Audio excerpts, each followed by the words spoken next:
Well, she's hung. She's a little off right here.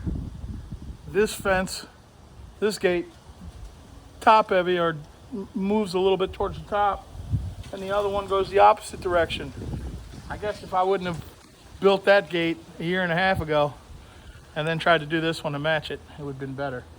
But I think over time I can get them to straighten out with a little coaxing and get this thing paneled up. Clean up that over there.